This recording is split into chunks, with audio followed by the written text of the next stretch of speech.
রীতিমতো বজ্রের গতিতে ইসরায়েলে ভূখণ্ডে আঘাত হানছে একের পর এক ইরানি মিসাইল। এসব ব্যালিস্টিক ক্ষেপণাস্ত্রের আঘাত আনতেই আতঙ্ক ছড়িয়ে পড়ে ইসরায়েলিদের মাঝে। ইরানের রাষ্ট্রীয় বার্তা সংস্থা IRNA প্রকাশ করে এসব ভিডিও।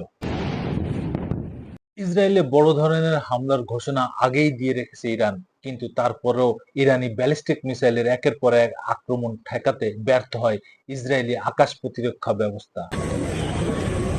শনিবার রাতে হামলার মূল লক্ষ্য ছিল ইসরায়েলের বিভিন্ন জ্বালানি কেন্দ্র, বিমানবন্দর এবং সামরিক স্থাপনা। ইরানের দাবি, এর মধ্যে সবচেয়ে বেশি ক্ষতি হয়েছে হাইফার একটি জ্বালানি কেন্দ্র। ধ্বংস হয়েছে জ্বালানি সংরক্ষণ কাঠামোর বড় একটি অংশ। এর পাশের আবাসিক এলাকায় ইরানি মিসাইল বিস্ফোরণের প্রাণ গেছে ৩ ইসরায়েলের।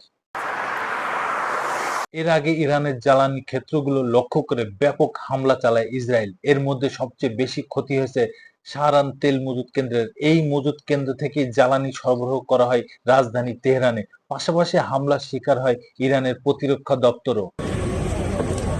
এর পাশাপাশি হামলা চালানো হয় বন্দর আব্বাসেও। ইসরায়েলি প্রধানমন্ত্রীর হুঁশিয়ারি, ধ্বংস করা হবে ইরানের প্রতিটি স্থাপনা। তেহরান পর্যন্ত পৌঁছানোর পথ আমরা পেয়ে গেছি। আয়াতুল্লাহ প্রশাসনের প্রতিটি ভবন, স্থাপনা আমরা ধ্বংস করব। ইরানের পরিকল্পনা ২০,০০০ মিসাইল তৈরি করা, সেই সাথে পারমাণবিক অস্ত্র, কিন্তু আমরা সেটি হতে দেব না। এর আগে ইরানের নাতানজ এবং ফর্দ পরমাণু কেন্দ্র হামলা চালায় ইসরায়েল।